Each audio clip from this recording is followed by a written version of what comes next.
On this episode of ResiWeek, smart homing your rental property and or your Airbnb. Origin Acoustics is building a luxury brand portfolio. Plus, Staples getting out of the smart home business.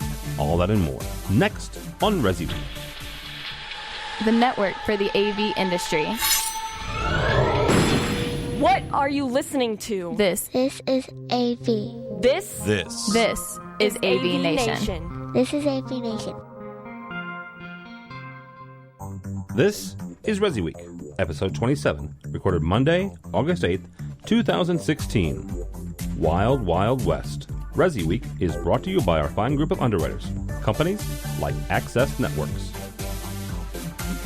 Welcome to ResiWeek. This is your weekly wrap-up of all the latest news and stories for the residential AV industry.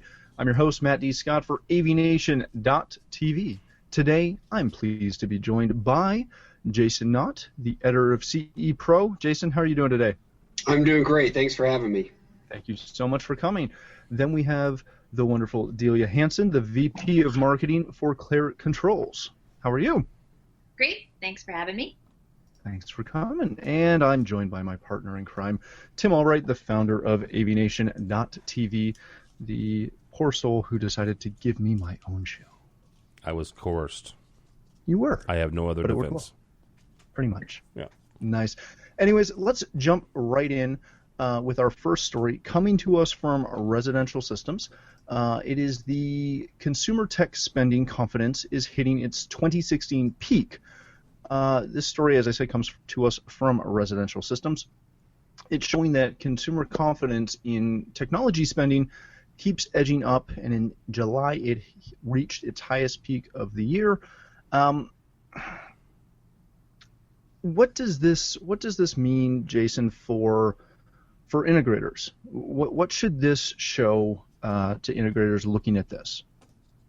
Well, obviously it's a positive sign, and the thing that integrators need to figure out is how they can insert themselves in this buying spree. The one thing that I don't have any real detail on in terms of this CTA expectation survey is what level of that is DIY product, what level of that is consumer goods. Did Pokemon Go hardware cause a bump in July? I don't know. No, but they do point out that where is it? I just had it. Yeah, that's fantastic. Oh, there it is. Early promotions are building interest and momentum for back-to-school shopping. So that would lead us to believe that this is not, it's tech spending, but it's computers, laptops, things for people going to school and college. Is that a concern, Delia? Well, I don't know if it's necessarily all that type of technology. The big push most recently has been more on the wearables and the concept that new rings and new watches and more interactivity with those will come out. The thing about this article that they didn't really talk about the exact numbers, and again, as you pointed out, you don't really know if it's in the consumer sector or the electronics sector, the personal portable electronics, or in our industry. I did do some more digging in Kepling to try to figure out where some of that funds had gone. Most of it's probably in retail, your online retailers, specifically Walmart.com and Amazon.com. Then it showed it in our sector, we were pretty much flat year over year with 2015. The thing that I really think is important is the consumer acceptance level is at an all-time high, but the actual parting of the dollars isn't matched up with the acceptance level yet. And for me, what that means is we need to be a better organization at giving customers confidence in making those purchases. That's what it means to me. It means if they're worried or feel that they aren't exactly ready to part with their dollars for X, Y, or Z, X, Y, or Z hasn't really differentiated itself, then they want to, but they want to spend money, but they don't. And I think that's our problem right now. So this just keeps coming back to that whole concept of we're still trying to, as an industry, learn how to market what we do. Tim, how is, CD is coming up, and obviously CD has been going through a big change. How much, or how important should dealers spend time on allocating their marketing research and really trying to push the understanding of what we do? And you know what? That's a good question, because that's a question that Infocom, the commercial side, deals with, CEDIA deals with, and individual integrators deal with. Our good buddy who's in my neck of the woods, Joe Whitaker. I'm not sure how much advertising he does, on the radio, on television, and in the newspaper. A lot of what residential people do is if it's not word of mouth, and you're trying to expand into a new category or a new geographic location, then you're going to have to do some amount of marketing and some amount of advertising. Now, is that traditional advertising? Probably not, but it's going to be getting yourself out there, and I don't want to say go to a local trade show, but make yourself available at a DIY store, right? A big box store where you can offer your services and say, this is something I can help you with. This is something I can do. I can show you how to do this, but also, this is what we do. We help you. We help you put in Nest thermostats. We help you make sure that your house is secure. We install televisions in home theaters. I don't know that the days of traditional advertising is helping the residential dealer much anymore. Yeah, I would definitely agree. It's something that we need to see more and more people, really, I hate to say it, but continue to actually support the industry and promote the industry, because so few people understand what it is that we do, and if they've got those dollars ready to go, it's jumping out to, help them spend it, lighten their wallets. Moving on from that, a really interesting story that came across our board, which there we go. This comes to us from Telecompetitor, and it's talking about the Airbnb and August Homes and stuff like that. They are providing options for smart homes, and they are giving us the as far as renters, the ability to accommodate and have a property that is equipped with smart home tech like door locks, lighting, smart TVs, etc. And what's bigger news is that they are going to handle the digital key side of things and the access to this, so that people that have a vacation rental with smart home features, they're not responsible for providing those keys and that information to the rentee or the person making use of that. How big of a deal is this? Because I see this and think that this is absolutely gigantic. Jason, you were, as leading into this show, you were really excited about this. Why is this such a big deal? Well, I think this story goes hand in hand, with the CTA one, because I think it's really a rising tide raises all ships. We're still in that scenario. I don't think we're looking at technology bypassing the integration channel at this point. I think less than 1% of the top 5% of homes in the United States have even been introduced to technology. So you see a program like this, and think about when people now go on vacations and they go, this is all just a greater way to introduce them to technology. And I love this Airbnb Host Assist platform that, again, as you mentioned, Matt, it allows the digital key exchanges. It allows them to track the occupancy and vacancy settings, so they know when the people who are arriving for the rental home have arrived and when they've left. They partnered with Kivo, the Kivo Quickset. They've got Nest involved. They got Yale Locks. They've got Igloo Home, which is a company that does smart home control for an environmental sensor. And then August door locks, as you mentioned already. And then also Home Away, which is a competitor to Airbnb, is doing the exact same thing with an Apple TV hospitality app, that when the renter comes into the home, he now has an on-screen user manual that's set just for him as the guest of this home, that matches the experience with what he's expecting in a major hotel, for example. So all of this is just I love to see these new millennial type of structures, Airbnb, and all the different things that are coming with this on-demand economy that's being set up, driving towards technology and introducing more people to it. Now, Delia, as someone who may not you specifically, but as somebody coming in to rent a space, knowing that they're moving into a smart home or they're going to stay at a smart home, where do you think the catalyst is on being excited over having all this cool technology at your fingertips versus the privacy of having another homeowner, for example, knowing when you're coming in and out of their doors, being able to potentially turn on the lights remotely on you and stuff like that? Cool factor versus privacy factor. Yeah. So you've got, you're going to have a couple different subsets of people with that acceptance level. Your younger generation doesn't seem to care at all. If I can control it with my phone, it's like, the world is good.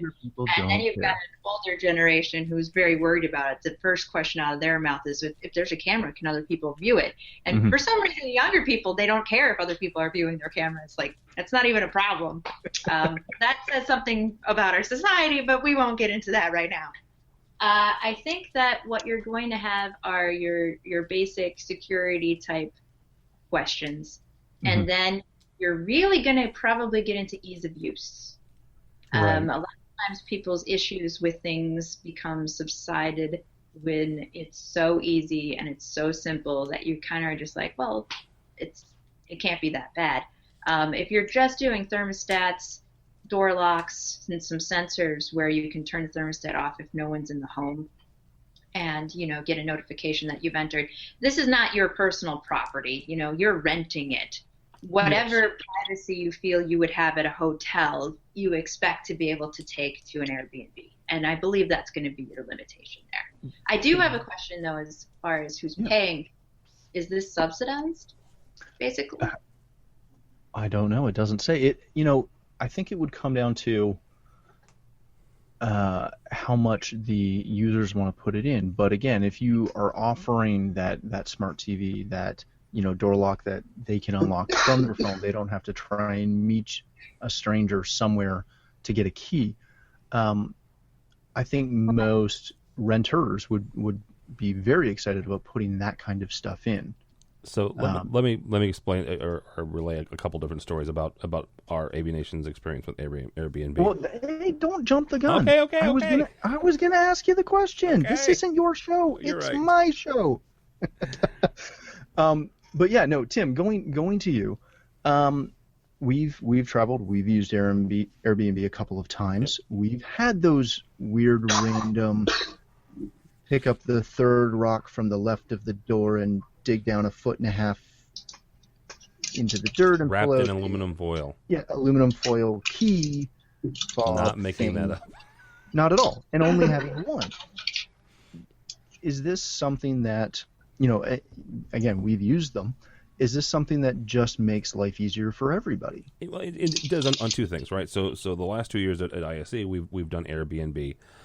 Simply because none of us had ever been to Amsterdam before, the first year especially, and it was the first year was a great experience. The second year was, Matt alluded to it. We had to turn around and a geocache would have been lovely. That's what I was going for. Yeah, a Pokeball or a Pokestop would have been lovely at the address. It was wrapped in aluminum foil. It was lovely. It was hidden under 4 or 5 rocks. But the other thing is our first year, I had never rented a place like this, never rented a house like this. And our first year, we're sitting there in the living room and trying to watch local Amsterdam television, and none of us knowing Dutch. So it was interesting. But I was thinking that it would have been so great to have some sort of a smart home system in here. Now, they did have a Nest, but that was the only smart device in the apartment. But having an interface where I can bring up either on an iPad or a dedicated touch panel, and be able to say, if there are, here's some English language channels for you, all put together on a touch panel, or here's how to access, a camera to see who's outside. Both apartments, both years were on the second floor, so being able to see when our compatriots came back from the show or what have you, and being able to let them in remotely, right, from the second or third floor, depending on which year it was.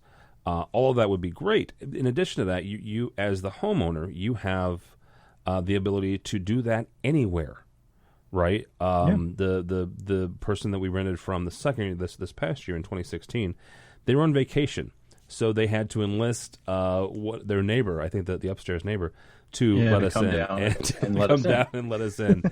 If you've got a smart home system like this and you're renting out your place with Airbnb or wherever, as long as it has an internet connection, you could do that from wherever you were. That right there should offset any sort of cost that you have with it. Now, yes, you can spend a couple $100,000 and you can hire a rich Fregosa to program it, right? Or you could put in a less expensive system. A couple of devices, and monitor it remotely. Make sure that when your guests check out, that they A, checked out, and B, that you can change the lock combos and delete any of that stuff. Make sure that the thermostat got turned down if it's not something that you're in all the time. To me, that's just absolutely fantastic. Well, and here's the other question I have is how do you? It goes back to the first part is how do you market this, right? As someone who as an integrator, as a residential integrator, how do you market to renters, especially in this day and age where, yes, there are rental organizations and there are companies who if you're looking to buy your house, they're encouraging you, at least here in local radio in St. Louis, don't sell your house, rent it through this company or other. Mm-hmm. There are those traditional rental agencies, but now all four of us could be renters, right? We could all four rent our home. So how do you get in that market? I think it's something where just like any other kind of niche market, if you go after that market and you market directly to them and you start a Google campaign or you get yourself a one-page on your site that is dedicated to, here's some information for Airbnb rentals or HomeAway rentals where we can help you with the safety and security and bring you more income. I think it's a great thing. I think it's a great plan. The interesting side will be how many dealers will just kind of ignore another growing little niche market. But I think we could talk Airbnb for forever because I love that place. Let's move over to one of my favorite guys to watch in the industry. Jeremy Burkhart from Origin Acoustics has kind of rebranded a little bit, but he's talked about how in the past he wants Origin to be something more than just a standard speaker company. He wants to build a luxury brand portfolio. This comes to us from CE Pro and the wonderful Julie Jacobson. Coming on September 1st, which is just a mere matter of days away, Origin will become the exclusive distributor for iRoom in the U.S. and Mexico. All Origin dealers will instantly become authorized iRoom dealers, but of course they'll have to qualify for it, etc. All that other fun stuff. So a couple really interesting things out of this, and Delia, I'm going to jump to you first. One, this is fantastic for iRoom because it's going to essentially boost their current active dealership level from 400 to 1,000. What does this mean for Origin dealers? But more importantly, what does this mean down the road? Is Jeremy going to continue to push this into a much bigger company? I hope so. We're doing the same thing. So we've stopped producing products that we can't produce faster and less expensively than a competitor and just partnered with them to redistribute it as part of our solution and just made sure that we integrate great with it. I think that other companies in our space are going to need to do that because it's very disparate right now, and that's kind of the reason we're doing this.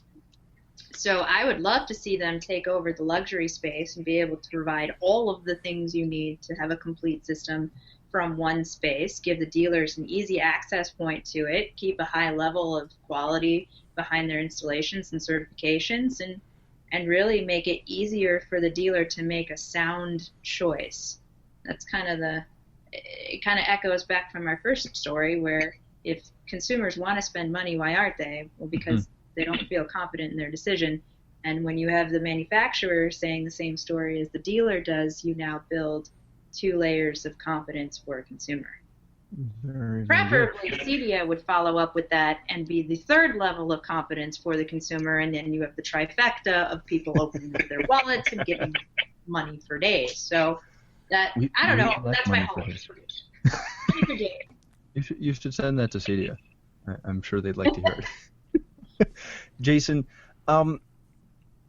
does this signal, because when, given Jeremy's history and him leaving Speakercraft and what Speakercraft became and all of that, how, I don't want to say how is this different, but is this not sort of something that he kind of railed against with what happened with Speakercraft, where that company, got obtained and then became one of just a plethora of other companies that were all mixed in together? Is this different? Is this the same? I don't think it's opposite of what he tried. If you recall, at Speakercraft, he tried to develop Nerve, which was a home automation system that was coming out of, at the time, totally groundbreaking for anybody to think that a speaker company should even attempt to get into the home automation space. But he saw the writing on the wall. Since then, we've seen, as Delia mentioned, think of all the brands that are diversifying now. And I mean, you could look at the cross-pollination buying that takes place within a brand like Snap AV, or you see the latest quarterly report from Control4, and you see the numbers that they're doing in the conversion of the package dealers over into the Control4 dealers. It makes total sense, and I think he was ahead of the time back in his days at Speakercraft. So I applaud this effort. Plus, it makes sense because Chris Lennon, who worked with him for many years at Speakercraft, is there at iRoom, and they've got a great relationship. Very good. Well, I also think it's a little different than what happened before in the fact that he now has a real focus and goal into why he's acquiring additional brands. Growth through acquisition isn't always the best way to grow unless there's a focused reason for doing so. And I think that his second time around, he has that. Well, I must say, being in full disclosure, we're actually Origin dealers. It seems to be a much more focused approach, even just with Origin in general, than what it was with Speakercraft. So it's something that, as a seller of his products, we like to, because we went down that Speakercraft route as well. We really like to see how it's tightened up, shall we say? Yeah. I mean, a Snap AV is acquiring anything they can to increase their portfolio and have a higher amount of dollars go, higher volume. Completely. At least for us, we want to do it in a way that's focused to give the consumer an excellent experience. We'll continue to integrate with more brands, but the ones that we resell have a purpose. Well, and it's that same approach that I feel that all integrators should, strive to achieve. Is you don't need to sell 40 speaker lines, you need to sell 2, and you need to know those lines. And I'm always concerned with someone who says, "Oh, we'll get you, we're dealers for everything. We can get you everything." It's like, well, maybe you shouldn't. Maybe you should know what you're doing. Not to say that those people don't, but they probably don't. Let's hit our last story real quick, and this is one that kind of makes me giggle just a little bit. This comes to us from CNET. It seems Staples had a smart home platform, which I was unaware of, as was, I believe, most of our panel today. But it seems they actually had a smart home platform, like everyone else in the world. And it's dying. It's dead. They've sold it off already. Is this a surprise to anyone else? Was anyone else aware that they had this line? No. Nice. Good chorus. Flash in the pan before anybody even knew. Well, and so that's why I wanted to cover this story, not to snicker upon Staples trying to have a Staples Connect IoT company, but to look at this from the approach of how bad is this for our industry? How much does this hurt our industry when you have everyone and their brother trying to have some form of smart home platform. Jason, is this something that, we've talked about kind of extensively on the show, how dealers need to market what we do. How bad is it when the consumer is walking into, for example, in this case, a Staples one week and sees this hot and shiny brand new smart home technology, and then next week it's completely gone? What does that do to us as an industry? Well, I think it goes back to what we were talking about before. We're still at the wild, wild west stage of home automation. Again, I think I saw a statistic, I think I mentioned it before, that less than 1% of the top 5% of homes in the United States have even been introduced to home automation. So that you're going to see these sorts of things happen. I think that the bigger trend that I see is that the ones that don't seem to be pulling through, we're seeing success at the telecom level and the cable TV level and that kind of stuff, the people who are in the home, but the retail level seems to be a struggle, with whether it's this platform or Wink or whatever it might be. So I think the more interesting part of that story from CNET is that Z-Wave Alliance purchased all of the inventory from Staples. I found that to be actually the most interesting fact that came out of that. And they licensed the brand name. Yeah. To use the brand name going forward. Delia, because obviously you work for Claire Controls and you guys have a great automation platform, does this type of situation, does this affect you in any way, or is there a way in which you can, I don't want to say profit, but that you can benefit from this type of situation?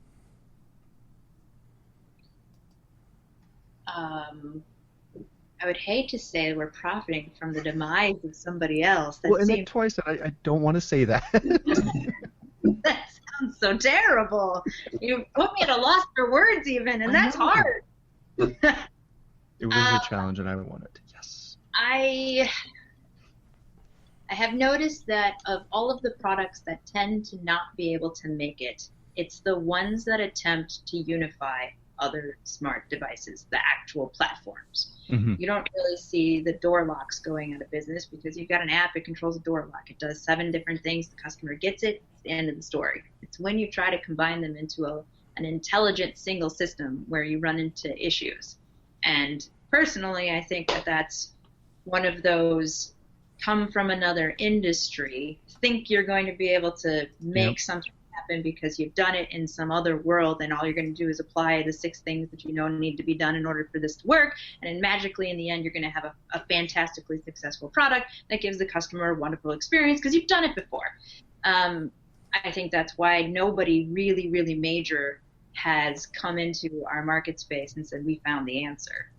It's not as simple as that when it comes to how much human interactivity and expectation is involved and how much a simple experience is virtually impossible to deliver. So what I learned from this is nobody's going to have an easy time of breaking into the actual smart home platform space. And that means when we do finally find a few vendors who can, you're going to want to latch onto them immediately because they're going to take you to the finish line. Well, and that's got to be one of the biggest things that's brought success for Claire Controls, is that you guys are you're in the industry. You know what we as integrators want just as well as you know what the end user, the consumer wants. Is that true? Is that accurate? Well, as much as anybody who's been in installation business understands what a consumer wants. You get a large number of consumers, they tell you what they want, you figure out what it really means that they want from what they told you, try to deliver that, and if they don't call you back with a problem, you kind of know you got it right. Achieved it. You've achieved it because no one's called you back. I think that this is one of the main reasons why I work for this company. I truly believe we've been able to come up with that recipe to deliver a simple user experience that gives a homeowner what they expect, and I really do truly believe that. So the 3 articles we went through today perfectly aligned with everything I'm doing. It's been shockingly amazing. So I You love tailored this the show. whole show to you. The entire show is tailored The whole to you. show is all about play. Very nice. Tim, would you like the last word on the demise of Staples Connect? Yeah, sure. I didn't realize Staples Over, had one. I don't care. No, here's the thing. It is kind of sad because I look at the Lowe's initiative and the Home Depot initiative, and even though I didn't know about this initiative, and it goes back to, as Jason said, the first thing we talked about. How do you get the common consumer to know what it is we do? Well, you put it in front of them, right? That's why I don't bemoan home automation and smart home and IoT devices being in Best Buy or being on Amazon or being, wherever it is that the mass consumers are. It's why I loved the fact that Sonos had a Super Bowl commercial, right? I think that any time you can get into the mass market, it's going to be a good thing for our industry. There are fewer and fewer multi-million-dollar homes that these home automation systems can go in. I think that as our industry matures, we're going to have to get into the mid-range products and mid-range projects for whether it's not even a full-scale home theater system, just somebody that wants to come in and walk in and have their lights turn on and have all that put together. Delia mentioned, the folks who have failed are these one products that are trying to grab everybody together. That's what you guys do, though, right? That's what an integrator does, is they integrate all of these disparate products, and they do it on a phenomenal level. And I think if the average consumer, the average voter, the average person, walking down the street, who sees these different things, who sees Jarvis on Iron Man, and goes, "That's really cool. Why can't I do that? Because I can do this with my phone. I can do this with my phone. So why can't I do it all together?" We have to connect that person with you guys, and once that happens, there's no stopping you guys. Very, very true. All right, well, that just about does it for this episode of ResiWeek. Thank you guys so much for coming. Jason, if people want to connect with you, where can they find you? They can obviously find me at cepro.com or on Twitter at JasonWNott, and email jknott@ehpub.com. Very good. Delia, it was a pleasure being on the show with you today, since we tailored it completely to you. If people want to connect with you or connect with Claire Controls, where can they do that? ClaireControls.com, and I'm at Twitter at Delia_Hansen. Very, very good. Timothy, thank you for joining me. No problem, sir. Anytime. Where can people find you? I live in St. Or do Louis. I need to plug you? Technically, my Twitter is TD Tim David Albright, but the website is the best place for me. Very good. You can find myself, if you'd like to connect with me, on Twitter at Matt D. Scott, and pretty much every other social platform under that. But more importantly, please stop by AVNation.tv, where you can find this show and a variety of our other shows. When you do visit the site, please make sure you swing over and take a look at our underwriters. They support us, and we'd appreciate it if you'd support them. Thank you for watching this episode of ResiWeek, and we'll see you next week.